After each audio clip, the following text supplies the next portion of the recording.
Hello and welcome to another episode of Global Tantrum. My name's Steve Pally. With me is my good friend, Professor Galen Jackson of Williams College. How you doing, Galen? Good, man. How you doing? I'm doing well, man. I'm doing well. Got a new job, so been busy. We haven't recorded for a couple weeks for life reasons. Anyway, this is the show where we try to figure out what the hell is going on in the international system in real time. We explain it to ourselves. We try to, and then hopefully we explain it to you too. Global Tantrum.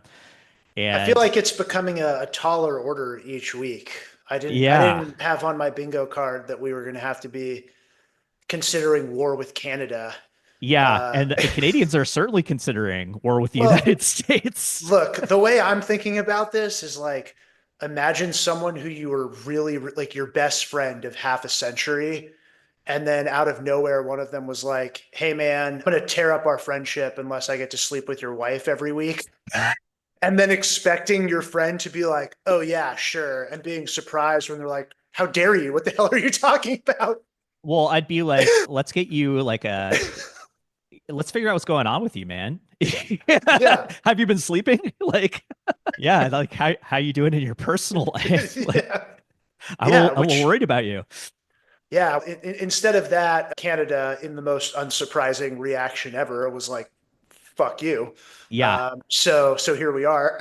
yeah. No, I've been following Canadian politics for various reasons, and they have a new prime minister, Mark Carney. And the thing is, the Canadian Conservatives were getting ready to wipe out Liberals, Justin Trudeau's Liberals, and Trudeau stepped down. Carney has won the election, and that has since flipped.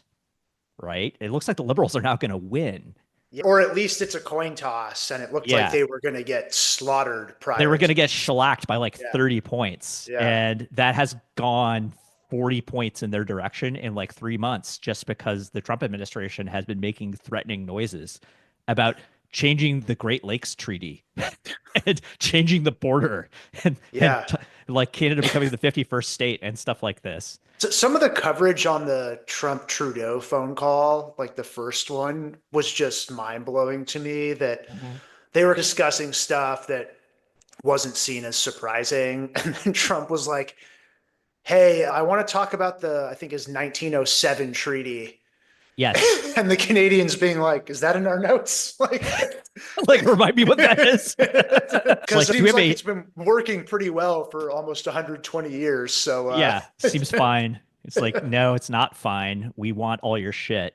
And we're not willing to trade for it anymore because we yeah. don't believe in free trade. So you're gonna have to become the 51st state.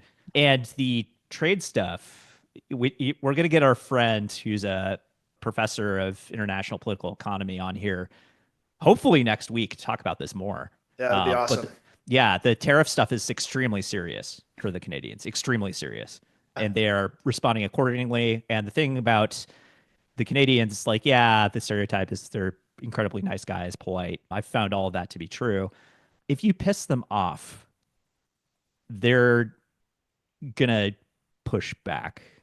Yeah, which And is the least surprising thing I've yeah, ever the other heard. thing about Canadians is they're actually very good at fighting, and people forget this. It's like they did quite a lot of work in World War II. They did quite a lot of work in the global war on terror. They've been with us the entire time. Yeah. And they're Uh, they're not to be fucked with. Like and like we're fucking around. We're going to find out. Like yeah. it's not going to be And good. and Like like I'm more, which we'll get to the topic we're going to talk about in a bit. I'm somewhat more skeptical of the global US alliance system than other people are, but yes. on this one it's like what a luxury Yeah, that we have had such a great neighbor. I believe the US Canada border is the longest demilitarized border on planet Earth. it Uh, was. Yeah. okay, sorry. And to just piss that away for reasons that escape me, Yeah. yeah, strikes me as a colossal strategic blunder. But Yeah. here Yeah. we are. Well, yeah. Anyway, that we'll get to this in another show. Yeah, We actually have a new segment on this show. It's Book Corner book because corner. we're big nerds. We like to read a lot. And so every week we're going to talk about I guess you call it the IR book or the history book or the social science book that we're reading. Cause I'm usually reading 2 to 4 at any given time. I'm one of those guys that reads like 12 books at a time. I do it Yeah. really slowly. Are you the same way? Same way. And like, Yeah. I think we've talked about anyone that went to grad school knows this, that like your reading list, I think when I was like, oh, like I'll progressively chip away. Like it only gets longer. No matter how fast you read. Yes. It stacks Yeah. and my wife is somebody who reads incredibly fast, but she reads one at a time and does it sequentially. So she'll read a new book like every 2 days. And she makes fun of me. She's like, "You're not finishing any of these books that like we're trying to read together." I'm Damn. like, "I know." Like That's pretty badass, by the way. she's fast like that. But yeah, I'm listening to like 3 books and reading another 7 or 8, something like Yeah. that. And a couple of them are IR and history books. I've started reading The Wages of Destruction after your recommendation. So I'm looking forward to discussing that a little bit. What are you reading right now? I am reading Atoms and Ashes, a global Ooh. history of nuclear disasters, which And basically, oh, sorry, go yeah, ahead. no, we were talking about you mentioned during the nuclear episode the North Carolina incident, Oh, right? yeah. That's a So good one. this is less like nuclear weapons accidents than nuclear energy meltdowns. Okay. So So we it's got got 3 Mile Island. We've got yeah. Chernobyl, Fukushima. The Fukushima chapter, partly because I knew more about the other ones, was pretty crazy. And Yeah. then there's one about I forget what it's called. It wind something. The one in Britain. I'll have to give me one second. Wind scale in Oh. the 50s, and then there was a famous one in the Soviet Union in the 50s in the Urals. And then they also talk about the Lucky Dragon, the hydrogen bomb test in 1954, when the fallout was much more substantial than Then they thought it would anyone be. realized. So basically, it's a book about at a time when we're melting the planet and we'll need Yes. a steady supply of green energy, and nuclear Yes. is one we already know how to do, what the trade-offs are between prioritizing nuclear energy to not kill the planet with fossil fuels versus the potential for nuclear meltdowns. Yeah, that's great. And I think a lot of countries are reevaluating their stance on nuclear, including this one, including the Germans, by the way. They're turning their power plants back on, it's my understanding, after inexplicably turning them all off. After Fukushima in 2011, Germany Yeah. was the country that, other than Japan, obviously, that went the most aggressive toward moving away from nuclear energy. But you're right, they're moving a lot of those plants back online now. Yep. Because it's like, this is a good way of doing it. And it's like, okay, we've had these terrible incidents in the past, but how terrible were they? The answer in many cases is extremely terrible, but global warming's probably even worse. And a lot of this stuff was caused by like design flaws that we now know how to deal with. Fukushima was built in the wrong place, as I understand it, Well, like more or less. even then, like the fundamental issue there was they didn't build the protective wall from the sea high enough to withstand Yes. a tsunami of that size. But then the bigger screw up was they put the diesel generators, backup generators, in the basement. Right. So they just flooded and shut Right. down. So then they Yeah. didn't have electrical power to, and then there was the one piece that I was new to me was they had a gravity trip or a gravity water release to keep the fuel rods cool. Um, and they turned it off early in the crisis. I can't remember why. They had a good reason to do it, but basically once the power went out, they Yeah. couldn't turn it back on. So their fail safe wasn't in place because they couldn't turn it back on. Oops. Yeah. Point being, though, it's like we've learned from this stuff, and the new generation of reactors are like much safer, much safer. Much safer. And Yeah. the pro nuclear folks make the point that like if you take the worst accidents to Chernobyl being the worst, Fukushima probably number two. Um, it's you maybe can't put a price on the environmental damage from the release of radiation, but if we're talking about human deaths, even if you factor in kind of the maximum number of excess cancers that would have Yeah. plausibly be linked, it's like the equivalent of 1 to 2 years of background pollution effects on Yeah, people's health from fossil fuels. totally. And the fact is, we drive on the freeway. We we fly in airplanes. One of these things is orders of magnitude safer than the others, but we do both very routinely. And yeah, so that's pretty interesting stuff. All right, book corner. So we'll either figure out what book to read together, or we'll come back and tell you about different books every week. Love it. Yeah. Love nerding out, man. Love nerding out. All right. This week, we're going to get a little bit away from like the topical news oriented stuff that we've been talking about, although it will come up to talk about grand strategy, American grand strategy. And maybe we should talk first about what grand strategy is. And I feel like you probably have a definition ready to go. Yeah, although it will be a definition that will immediately get opposition from some quarters. I guess I'll just say like grand strategy is maybe the most disputed term I've ever come across in my academic career. It's a very Yeah. slippery term. For me, I try to think of it as how a country tries to meet its ends, its fundamental ends, with the most efficient use of its means. Makes sense to me. Yeah. Now, that brings up a whole host of questions, and some people say that's too sparse of a definition, but that's how I think about it. I like parsimonious definitions. So I Okay. like that a lot. I think the main question is going to be, well, how do you define a country's ends? And that's a completely reasonable question. It's Yes. like you can say security, right? But that means different things to different people. And depending on, for instance, who you have in the White House, like you can get a wide range of behaviors, shall we say. We can and we have. Yes, yes, we have. But high level, it's like grand strategy has existed for thousands of years. Thucydides wrote about it very extensively, and Sun Tzu. Sun Tzu as well. Yeah. Yes. What is the right way to pilot your country in a world of competing countries and assure prosperity and security through the tools of war and foreign policy, diplomacy, right? That's grand Yeah. strategy. Do you make alliances or not? Do you rely on yourself? Do you trade or not? What is your posture militarily? And so on. Like all of these fundamental questions. That's grand strategy. Let's do a quick review of the like historically what the United States' grand strategy has been. Yeah.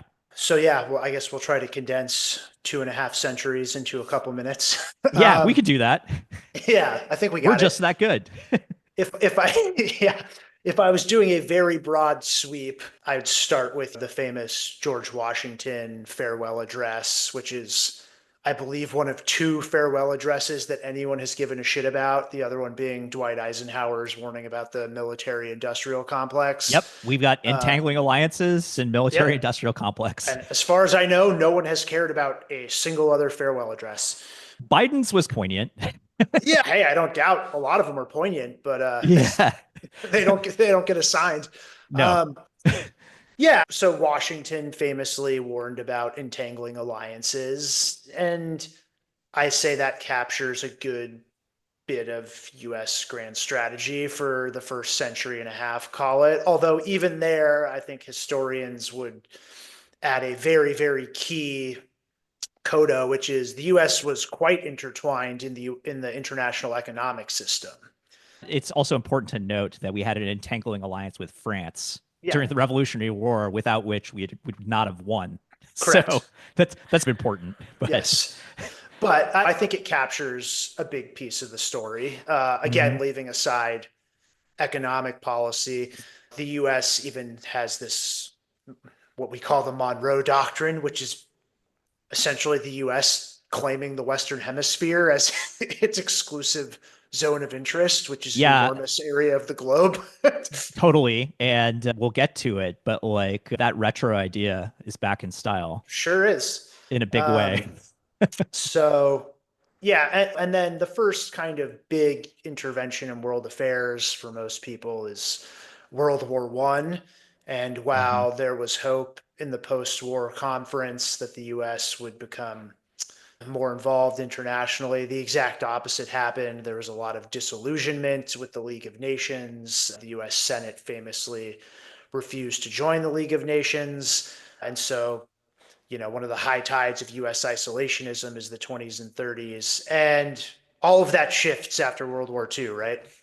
Very much so, because we're basically at the end of World War II, we're looking around with one of the two functional militaries in the entire world, the other being the Soviet Union, and our economy intact. Every other economy on Earth is destroyed. I think at the end of World War II, we account for more than half of global Yeah. GDP or I something like think I think that, the US accounts for close to like 60% of global GDP in which is 1945. insane.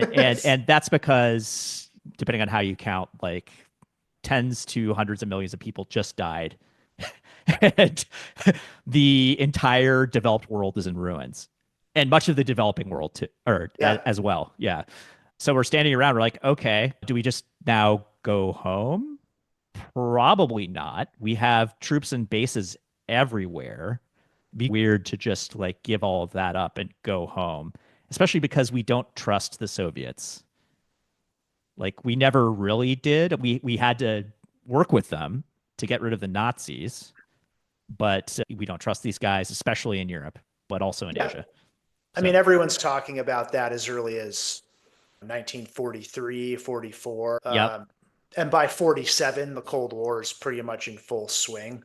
yep, I do think, which doesn't get talked about all that much, it's a forgotten war, but the Korean War is an important moment too here because it massively increases US defense spending. It's a catalyst for a much more militarized and globally active policy. I think US defense spending triples after 1950. and That what's interesting about the Korean War is it's a United Nations police action, yeah. supposedly, right? So the United, like the Security Council is like, yeah, no, we're gonna basically off like North Koreans invade South Korea, and the United States pushes back under the auspices of the United Nations, but both the Soviets and the Chinese are basically on the side of the North Koreans. Yeah, and So, the reason the UN authorizes it is because the Soviets veto the Security yes, Council, or sorry, boycott the Security Council, and so they cannot exercise their veto, which is right. why it gets the imprimatur of the United Nations. Yeah, so everybody's still the United Nations is new and they're figuring out how it works. The institutions are still pretty fresh, right? Yeah, But it's like we have this sort of collective veneer over that intervention, but it's like it's a US intervention. And then later it's a Chinese intervention on the other side. Yeah, so we're in the Cold War at this point, and yeah, we have I don't even know how many troops in Japan at this point, like hundreds of thousands, like yeah. Actually, I'd have to check on. I don't know the quite a numbers off the few. top of my head. Yeah. And in Germany and in Yep. South Korea, some of Mhm. these places obviously still host U.S. troops today. Well, Yep. at least for the moment. This is the rise of NATO, and basically the U.S. goes from a very strongly isolationist policy to a very internationalist foreign policy Hmm. in an incredibly short period of time. Now, the key thing to note is that there's a major check on US power in the form of the Soviet Union. And so I actually think, in some ways, some of the most interesting debates over US foreign policy happen, which will get us closer to today, when the Soviet Union falls. The And 90s. suddenly you have this colossal US power that's basically unchecked. Hmm. In the 90s, you'll see all sorts of references to the US hyperpower, for example.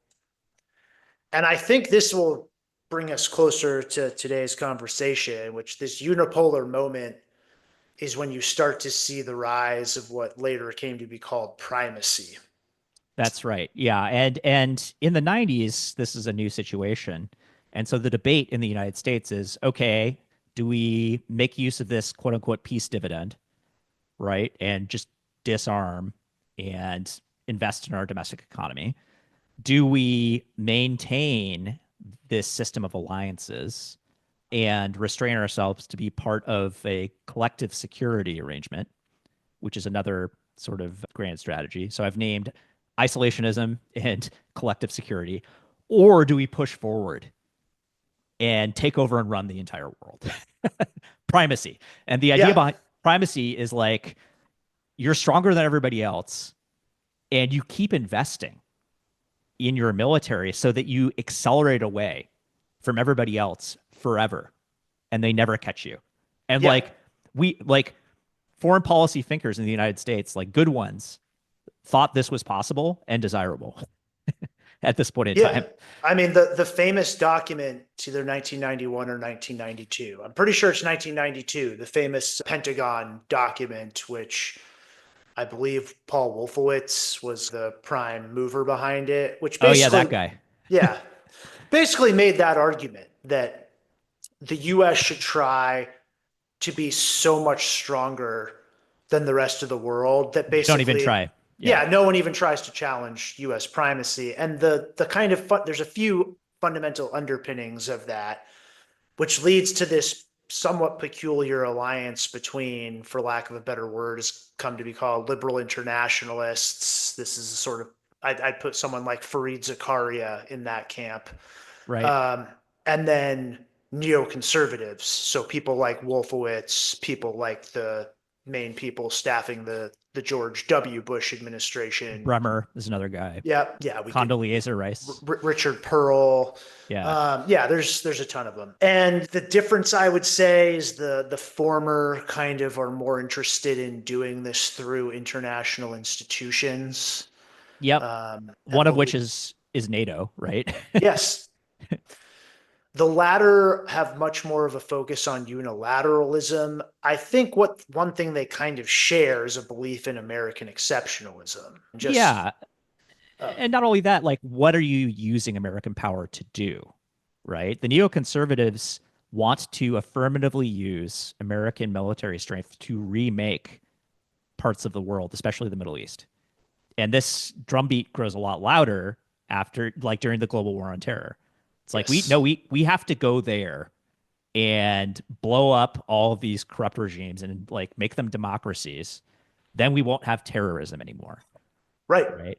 And that was basically the operative view during the George W. Bush administration. And I would say, like, look, I think political considerations were part of the story. That I think there were some Democratic lawmakers who didn't want to be called soft on national security in the wake of September 11th. But I think the main reason that that policy was largely bipartisan was there was basically broad agreement at an ideological level with some of those folks. So I think the vote in the Senate to authorize the Iraq War was like 77 to 23, something like that. Mm-hmm. And like, I think the key thing that both of these camps believe is that if the United States is not highly involved in world affairs, things get dangerous, that the US has a pacifying effect. Actually, since I mentioned Zakaria, I heard him on a podcast recently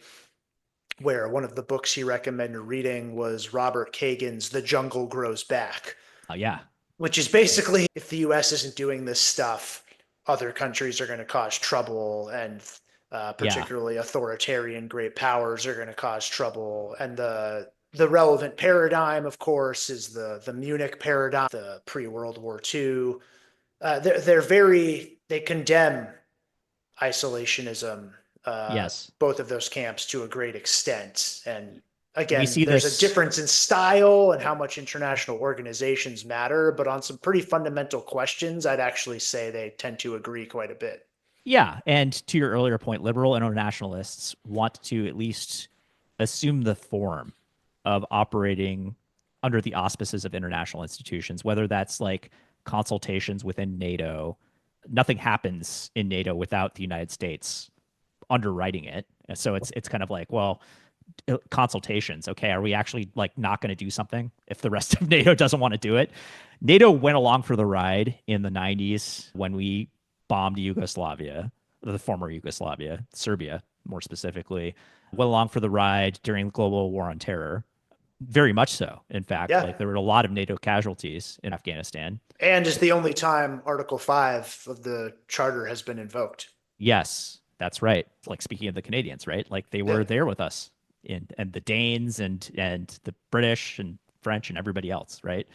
And so that's or we want to get a UN Security Council resolution. And whereas the primicists, the neocons are like that stuff's a lot less important. We can assemble a coalition of the willing, right? But we don't need an international organization. Like we don't need the organization's imprimatur to move forward with this stuff, right? And so you can already see like the consensus breaking down. It's like, yes, to your point, both sides want to intervene in most cases, right? But it's like two different flavors of intervention. But I also think they're united in this idea that what's good for the United States is good for the rest of the world, which Uh-huh. the rest of the world oftentimes has thoughts about that claim. Yeah, Um, especially like during Iraq War too. It's like the Germans and the French do not go along with that shit, right? It's yeah, like they'll go along with Afghanistan because that's where Al Qaeda was, right? They're not going to go along with Iraq because that's where Al Qaeda wasn't. yeah. Well, so this somewhat brings us up to today, Yes. where the debate has gotten pretty interesting, I would say, for the first time in a while, because as you just mentioned, Iraq really discredits that view of US foreign policy. And while I would argue the Obama administration used force on a number of occasions, probably Yes. the worst case being Libya in 2011, in terms of the outcome. Yeah. I do think the Obama administration starts a transition toward a more restrained US foreign policy, which makes sense given that, aside from the fact that he was incredibly charismatic and incited a whole movement of followers, he was elected in large part because he voted against the Iraq War. And he did it I early. think it was 2002, even before the war started, was the famous "I'm not against wars, I'm against stupid wars, and this is a stupid war." And he was able to wield that in the '08 primaries against Hillary Clinton, who did vote for the war, Yes. to great effect. Two other, I think, notable aspects of Barack Obama's foreign policy were the increasing use of automated methods to kill Yes. people. So, like the Yep. drone revolution, right? We started Yeah. droning people all over the world, mostly the Middle East. Number I, one, I would add, by the way, not killing people, but use of cyber to, yes, that yes. as well. Yeah, this is the era of the Predator drone, right? And people basically playing video games in McLean or whatever, like somewhere in Virginia, and Yep. killing people in Afghanistan from above, blowing up cars. Number one. Number two, the use of those methods for the first time to kill American citizens. Anwar Anwar al-Awlaki. Yep. al-Awlaki. Yeah. And like this flies under the radar, so to speak, but it really shouldn't. I think it's actually very, very, very significant. Yeah. I mean, it's interesting. It was covered in the media to a good extent. So in that Yes. sense, it did not fly under the radar. But I think you're right in the sense of like, I didn't detect many people cared, including Yes. on the left. I think the reason for that is he was a pretty awful guy who For was the sure. leader of Al Qaeda in the Arabian Peninsula. But to your point, I remember watching Eric Holder, the attorney general, go in front of cameras and microphones and be asked, like, what's the legal justification here? And basically Eh. just killing like 5 years of just running the clock out for like the whole second term and never answering the question. Yeah. We don't have one. And yeah, it's during the 21st century where a lot of different administrations, I could name four, start to play fast and loose with both international and domestic law when it comes to national security grounds. And like, this is nothing new in US It's not. history at all, to be clear. We've interned American citizens, but we didn't kill them necessarily, even during Yeah. World War II. And yeah, so this is relevant now because guess what? We have a lot of questions about who and who is not a citizen, who deserves to be in the United States and who doesn't. And this is precedent. I just want to make a quick point on that too. Like, these things have a way of not going away. Now, there's some cases where I think most people who study this stuff say, okay, in certain emergencies, it's okay. So like the canonical example being Lincoln's suspension of habeas corpus during the Civil War. Right. Um, okay, I think some people, at least, not everyone, but we'll give him the benefit of the doubt on that one. Well, he won the Civil War. Correct. So So, right. And given, yeah, whatever. I think my own I'm view is glad he did. I'm glad yes, he did. I'm fine with it for the Yes. record. There's other cases where the legacies are much more mixed, Hmm. much more recently in the news. Trump is relying on the like 1798 Alien Enemies Act. Yes. So this is a law that's more than 2 centuries old. You mentioned the internment of Japanese Americans during the Second World War, the infamous Supreme Court Korematsu decision, Yep. still on the books. Yep. Um, the World War One stuff, which I find really fascinating because I Oh, the think, Red Scare stuff. well, That was that plus intense. the Espionage Act, Yeah. like some of these things are horrible for civil liberties. Yes. The authorization on use of military force in 2001, I believe, is still operative. That is correct. Okay, so like Yeah. these things aren't just like in the moment controversies. They have a way of Living on. continuing to shape policy for a really long time afterward. So it's a point Yeah. worth keeping in mind. There is precedent for the United States assassinating American citizens. And it's out there. And like some government someday could pick that back up and be like, "Hey, let's dust this off and get rid of our enemies." Right? Yeah, Like, and this was a concern since you mentioned drones. yes.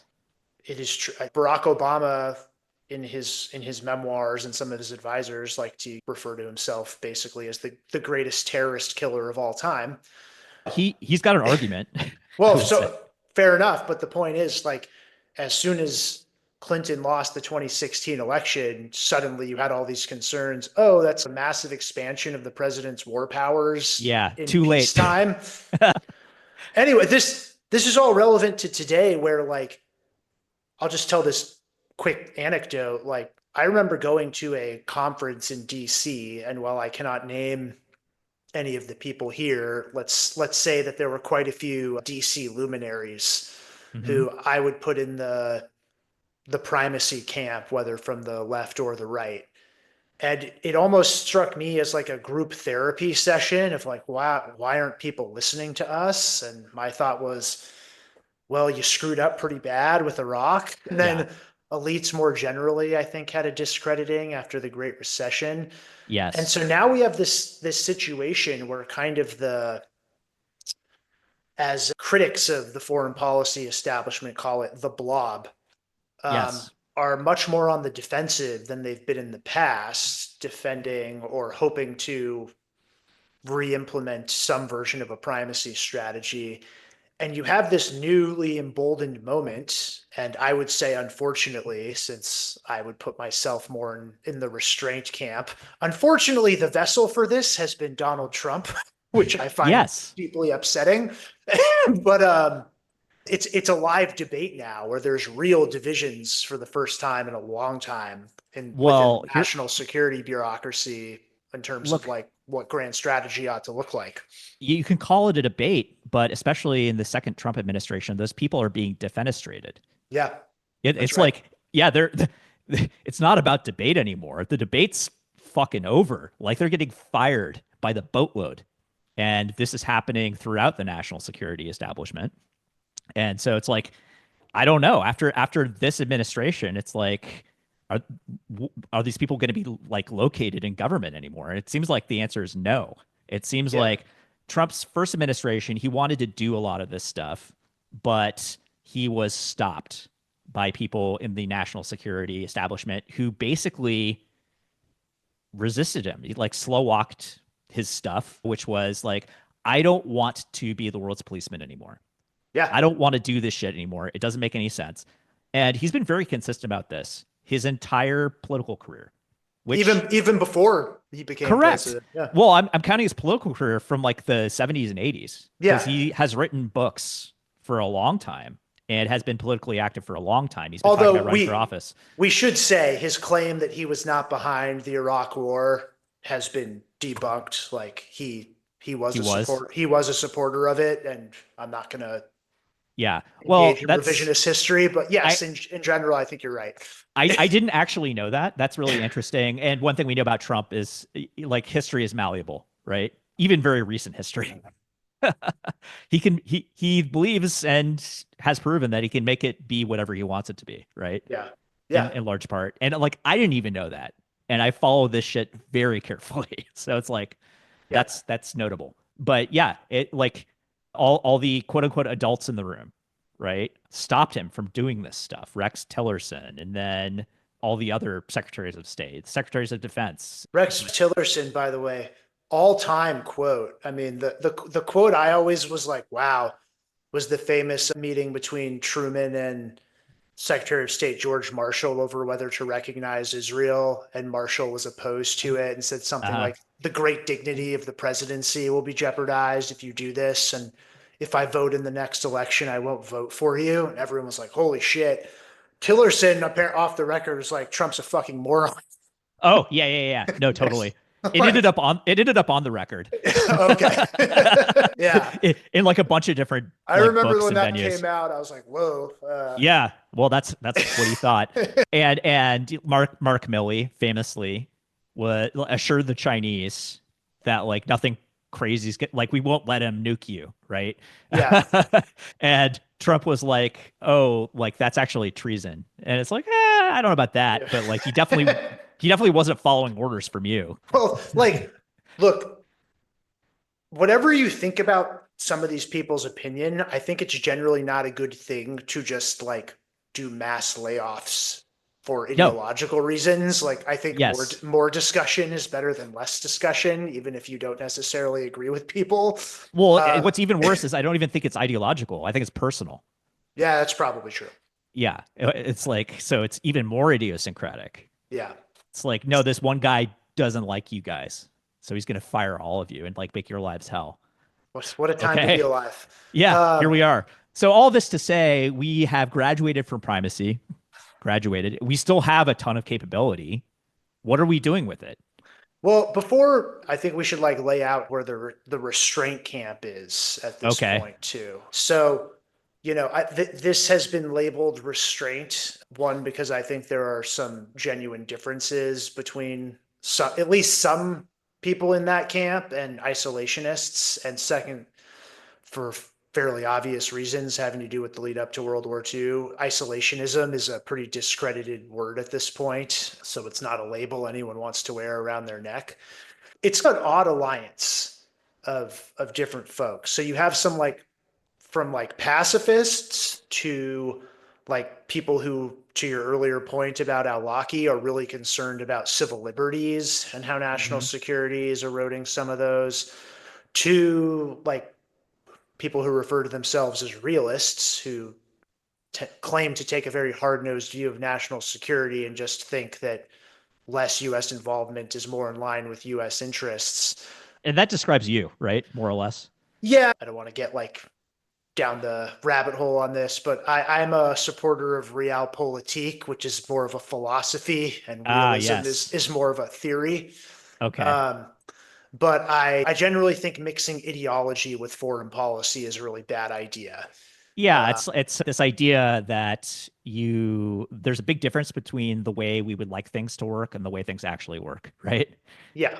And, Empirically. and like, unfortunately, like, this is a large, well, in some ways, fortunately. Unfortunately, in this sense, this is a big planet and there are other great powers that occupy it, and you can pretend they don't exist, but Yes. I think that's not a good idea. And you have to, at least to some extent, accommodate their interests. And Or I just, understand what you're getting into if you don't, right? yes, right. So that's more the philosophy I come at this with. And people like me, I'm not a huge necessarily fan of the term offshore balancing, which Mm-hmm. basically is if there's a threat in a critical region, then you intervene. It's never totally clear to me what constitutes a critical threat, what constitutes a critical region, and uh, that mobilizing on a moment's notice to me, like, I just think there's problems with the approach. But to the extent it means, look, there are things worth intervening for, and maybe we can Yes. have a discussion of what those are. Well, during the Um, Cold War, this grand strategy was called selective engagement. yeah, And you're a selective engager, and selective engagers were like, okay, here are the things we need to not happen. We can't have anybody taking over Europe like the Nazis tried to. We can't have anybody taking over East Asia like the yeah, Japanese tried to, and we can't have anybody taking over the Middle East and getting the oil. Other than yes, that, we don't care. That's selective engagement during the Cold War. yes. I think this people like me have like a pretty serious skepticism or sorry, an appreciation of the limits of what is of doable. Yes. So you take something like the 2011 Libya intervention. I, Yes. I absolutely do not suspect the motives of the people that pushed that decision. I think they had the best of intentions. I really do. Mm-hmm. Um, we can debate how serious the threat of a massacre in Libya was at the time, and some people have done that, but I tend to think that people like Hillary Clinton and Samantha Power and Susan Rice had the best of intentions. People like me were like, is this going to make things better or worse? And Right. And I we had just tried regime change in the yes, neighborhood. Didn't fucking work. Like really demonstrably yes, didn't work. We were still dealing with the after effects of that not working. Like yes. and we're like, And okay, we're gonna do it again.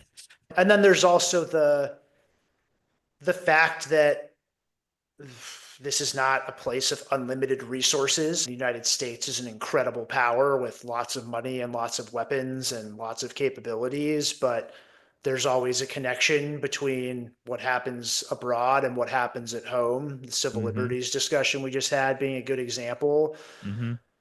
the economy being another example.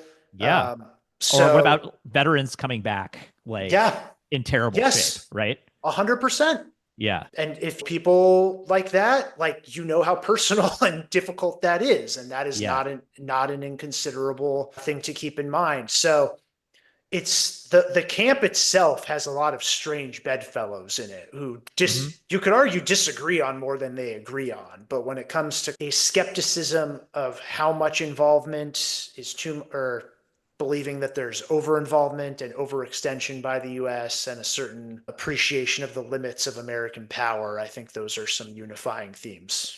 Right. The reasons for that vary, but Yes. that's basically the upshot. So, okay, we have Trump one, which he tries to make a big change and take some steps in that direction.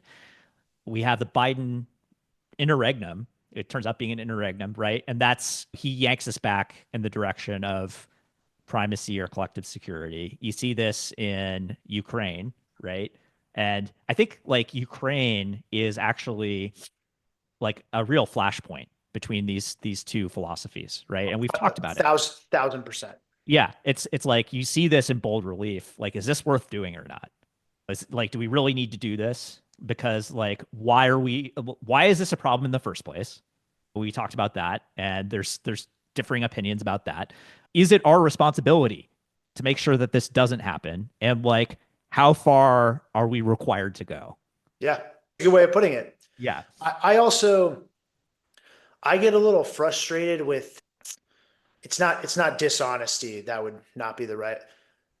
There's a way in which people in each of these camps, as the debate has intensified, have been less willing either to look at real trade-offs or admit them. Mm-hmm. So one that I'm quite aware of, which we just talked about, is a good argument for primacy is that it is, I would argue, the best strategy if you care about non-proliferation.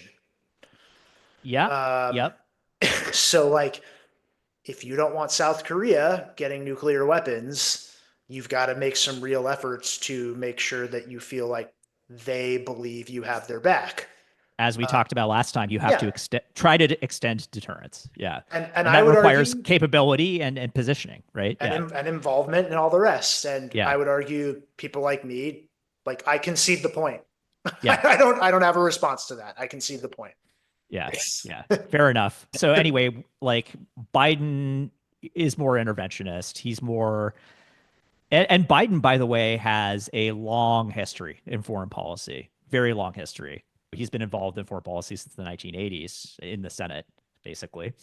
And also during the Obama administration, foreign policy was part of his portfolio as vice president. And he represents to a certain extent continuity, I would say, from the 90s. So more interventionist, more primacy. They made a huge effort to like reassure allies, right? The United Yeah, States is back. We're yeah, back. yeah, yeah. Trump's not coming back. That was an aberration. Yeah. He was the interregnum. It's like, well, guess what? Not so much. Now we have Trump again. Where have we landed seemingly now? It's only been a couple months, but Yeah. Based on the limited data we have, it would seem to be a much more aggressive version of the yeah, first term. that's right. Which is I am now actually going to do what I wanted to do in the first term. I'm going to dissolve the blob. These national security people that are ensconced in the government, not following my orders, they're all gone. I'm putting my own people in who will do what I say. And what I want to do is not protect allies. I don't want allies by and large. We don't need allies. We have oceans in between us and everybody else. And we used to have friendly neighbors. Yeah, that's right. And on top of that, we are a great power. We're not a hyperpower so much. We recognize other great powers, especially China and Russia, and great powers have spheres of influence. We want our own sphere of influence. We want to run this hemisphere. And we're going to boot the Chinese out, right? And that's like a big part of this, right? Like the Panama Canal stuff is like, we don't want the Chinese running this. So we're going to effect a forced sale to BlackRock, I think, which is a giant private equity shop. It's now running the Panama Canal instead of like some Hong Kong company, right? Yeah. And that's emblematic. And Yeah. all the trade war stuff with Mexico and Canada, the stuff with Greenland, like we don't give a fuck about Denmark supposedly running Greenland. We have bases there already. Like you're not going to stop us. Like, Well, so if you put this like in the 50,000 foot view, it's like the tariffs are the most obvious indicator of a stepping back of a globalized world for in sure. in Yeah. which the United States is like a very active leading participant in international economic affairs. Yeah. Well, we underwrote all of it with the Navy, right? Like we So protected the like freedom of navigation. so that big one. The stuff in Europe, I think, is the most obvious manifestation of him stepping back from alliances. I mean, Yes. I honestly, I don't know, but I would not be surprised if there's a U.S. withdrawal from NATO during, And yeah. like the flashpoint for that could be any number of different things. And Uh, the third thing you said is this kind of spheres of influence, great power concert approach that like it seems like Trump is going to be basically fine with the Russians Dominating reestablishing Ukraine. this. Yeah, Yeah. and Eastern Europe more broadly. The Poles are not fine with it. Well, And the yeah, Baltics neither and the is much of, Germans. yes. Yeah. Correct. If this continues, we may very well see the Poles and Germans going nuclear. Yes. We've talked about that too. And potentially the Canadians. Yeah. Who, by the way, I would just note, have plenty of very, very good nuclear experts and have from the dawn of the nuclear age been Yes. actively involved in nuclear technology. Yes. So They also have a lot of uranium. yes, and they have a lot of reactors. They have supplied reactors else. Like it would not be difficult for them to do. No. Which is a wild thing to be talking about. And Yes. then this raises, to me, this is the most interesting aspect of this.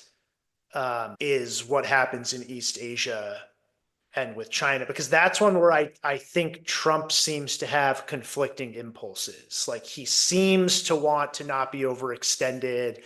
You know, he talks about Xi Jinping in sometimes admiring terms and like basically saying what an awesome autocrat he is. Yes. I don't think Trump gives a shit about Taiwan in the way that U.S. Yeah. administrations traditionally have. Maybe he's more swayed by the semiconductor piece, but Maybe.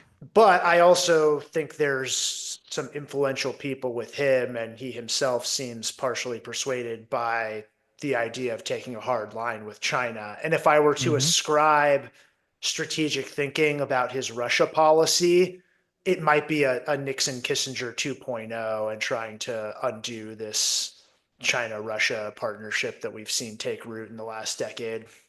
Yeah, and settling the Ukraine stuff on terms favorable to Russia is a sort of a prerequisite to that. Yeah.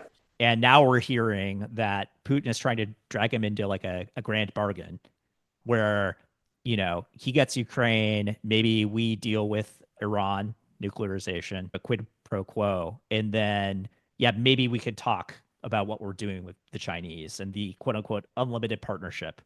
Maybe that has limits. So you can do what you need to do in East Asia, whatever that ends up being. And Yeah. yeah, it's not clear to me either where Trump stands on East Asia. His administration is for sure full of China hawks, like starting with Marco Rubio, right? And Pete Hegseth is another one. Like the Fox News contingent, all China hawks. And going back to his first term before they're falling out, like Steve Bannon is like a Yes. super hawk on China. So this is long Yes. standing. And you have the fentanyl stuff, right? Yep. Accusing the Chinese of basically conducting irregular warfare.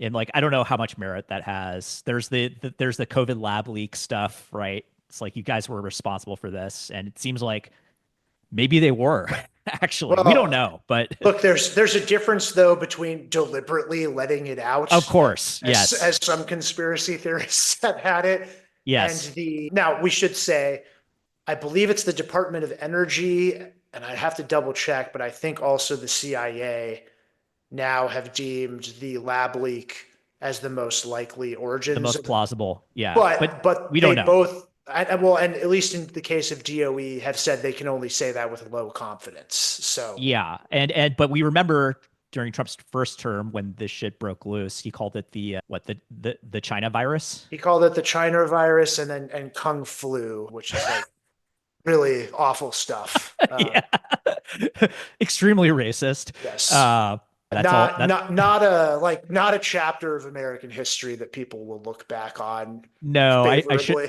I shouldn't be laughing. I was laughing at the way that you said it Yeah. more than yeah. Yeah, no, it's wild. It's pretty bad. Anyway, so yeah, like he's very firmly in control of U.S. foreign policy at this point. And I think it is really about disengaging from the rest of the world, erecting barriers, concentrating on the United States domestically and the Western Hemisphere more particularly. So, Fortress America. And again, this is not a new idea, it's an old idea. It's a very old idea, and it has always been present in the history of thought on foreign policy in the United States. So, like, it's just not familiar to the paradigm of anybody alive today, basically, including Yeah. us. And I would just like I would add to that, like you're right, it's very long standing, as we Yes, just talked about until World War II. You could argue it was clearly the dominant paradigm, although absolutely. We him didn't have the capability, though, the for US much of that time. basically had like a glorified police force until World War One. I guess the piece that I do want to say, like, we can have a reasonable debate about primacy versus restraint versus selective engagement, whatever you want to call these things. Versus isolationism. Like, I think, Yeah, like, you can, this is a reasonable debate. It's not to be rejected out of hand that it doesn't make sense for the United States to police the rest of the world, right? yes. There's a lot of merit in that idea, and we've wasted a lot of blood and treasure on just pointless imperial adventures, right? And like that's a good point. Yeah, and It's a I would, point. I mean, Yeah. Iraq also wasn't the first time. I mean, Vietnam, which Yes. was much Which more much destructive worse. Yeah, and much worse. almost ripped the country apart. Yeah. Like in the same way that I get a little bit frustrated with some people that actually tend to agree with me on some of these things, and I think we need to be honest about the trade-offs involved when we're having these discussions. And I think there's also a tendency to oversimplify some things. Mm. The offshore balancing points I made being a good case in point. By that same token, I get a little bit frustrated with some of the primacy folks. Like to me, this is called accountability. Hmm. Um, like the Iraq War is the biggest strategic blunder for the country since Vietnam. Hmm. and and Unquestionably. and it makes sense to me that that view is discredited in large part of that, and maybe there will be a cycle where it comes back. But You to could me, argue that's that, kind of the price of being yeah, that wrong about that. and you could argue that because of that, we got a democratic response. And like I think that's the correct argument. And like what we're seeing now is actually the democratic outcome. The way in which it is happening, it's like, Yes. wow, like this is like not particularly democratic. It's autocratic. But yeah, you like given like it is a consequence. And if this weren't a democracy, then maybe we'd still be there. Who the fuck knows, right? So Yeah. And by the way, like we already talked about this, but it's just a reminder. Like I think this is why Trump similarly he's conflicted about China. I think he's very conflicted about what to do in the Middle East at the moment yeah, because I think he finds this situation with Iran really bad yeah, and but he does not want to get dragged into a war in the Middle East. I think that's just about the last thing he could possibly want. So that's yeah. that's a real dilemma. Yeah, I don't think that he wants to run the Gaza Strip either. I think that's really transparently bullshit and like a bargaining ploy, right? So like we did a bunch of those at the beginning, a bunch of episodes Yes. on that. Did we talk about the AI video that he No, Oh my no, we didn't. God. One of my friends sent me that. I was like, I cannot believe this is a topic of like high level discussion in So policy circles. I watched that and I was like, did he have like Terry Gilliam do this? The guy who did like Brazil, that movie, But and it's of like, course Monty Python. but it's like at the end, like he and Netanyahu are like sunbathing with their shirts off. I'm like, what Oh the yeah, hell is going on? and like the dancing Elons and all of Yeah. that. Yeah. Like you just have to laugh even though it's not funny. Yeah, It's I don't know like how else to handle it, man. yeah, sometimes you just have to laugh. It's obviously deadly serious. But guess what? It's like the Arabs have come forth with a number of plans now to be like, okay, yeah, we definitely don't want that to happen. Yeah. So we're gonna figure out how to pay for it.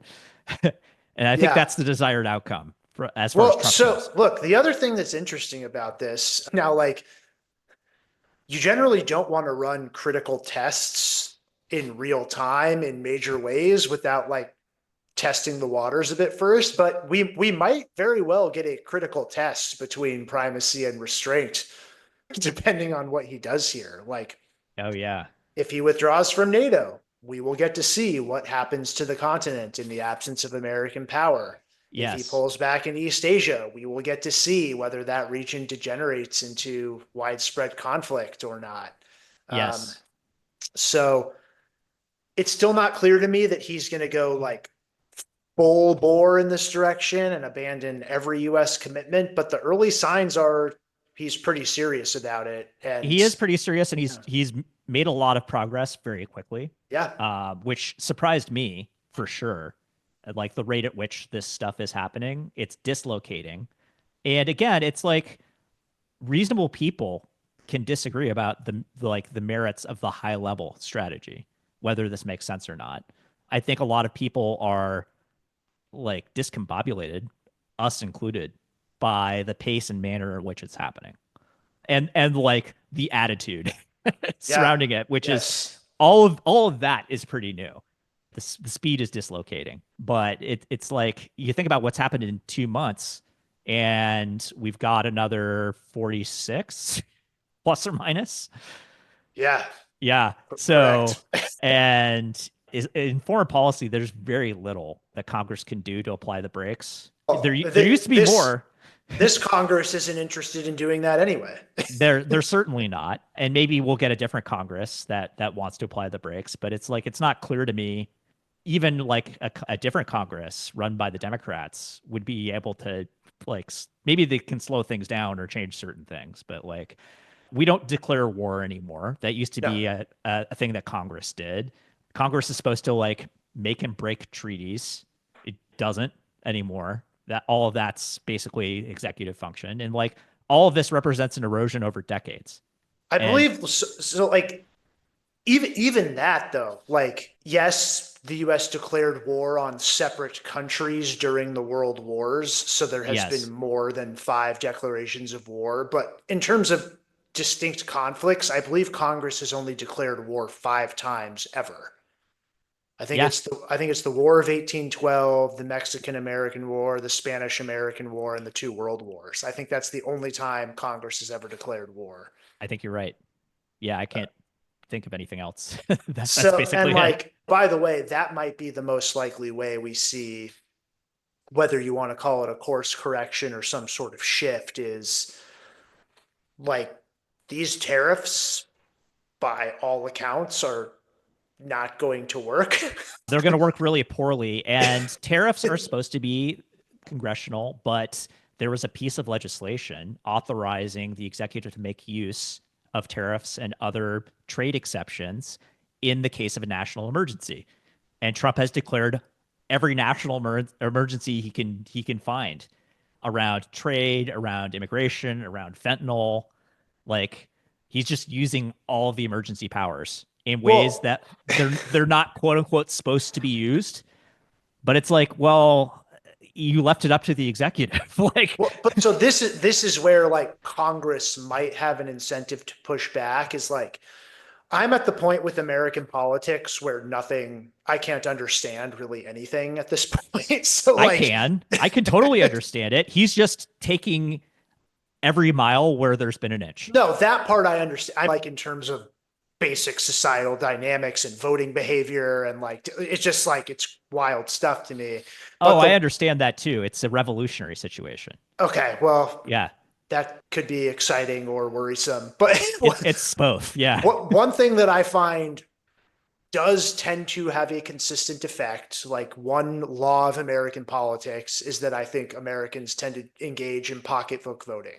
Yes. And if the tariffs have the effect that more or less every economist is saying they will, when the midterms or the 2028 election come back, like members of Congress within the Republican Party might see a real incentive to distance themselves.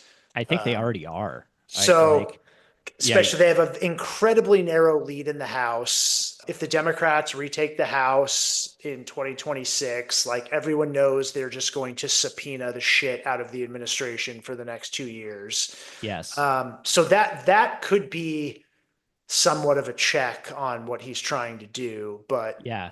We'll to your see. point, so far it has been full speed ahead. Yeah. Early days, though. Yeah. To your point, 2 months. But like, think about what's already happened in 2 months. The Canadians are talking about nuclear weapons.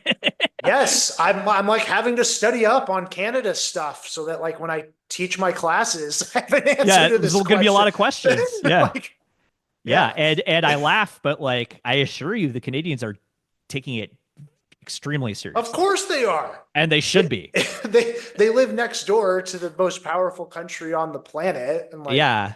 the Which has old started saying is, behaving very differently. yeah. So, And even yeah. before that, like the old saying was, when the U.S. sneezes, Canada catches a cold. Like Yeah. they Right. would be dumb not to. Yeah. Yeah. All right. Well, that has been grand strategy. Yeah, I feel like we covered a lot of ground there. So maybe watch this episode 3 or 4 times. It'll boost our numbers too. yeah. Uh, all right. We'll be back hopefully next week with another episode of Global Tantrum. This has been Steve and Galen signing off. Till next time, Galen. See you, Steve. Yep. Bye.